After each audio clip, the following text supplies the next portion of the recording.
Good morning, student. And how are you?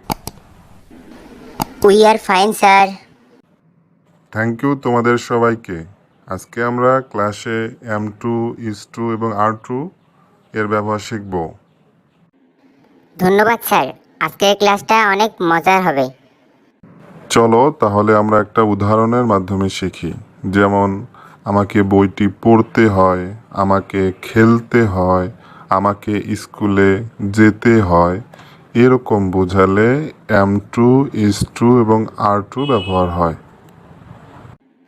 Sir, তাহলে আমাকে বইটি পড়তে হয়, এটির ইংরেজি কি হবে? এটার ইংরেজি হবে আই অ্যাম টু রিড বুক। তুমি বুঝতে পেরেছো? আমাকে বইটি পড়তে হয়, I am to read book.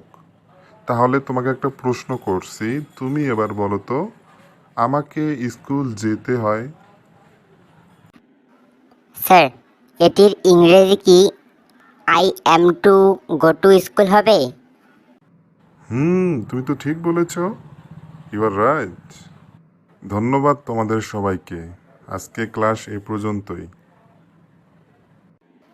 Thank you sir. আসসালামু আলাইকুম। Have a good day.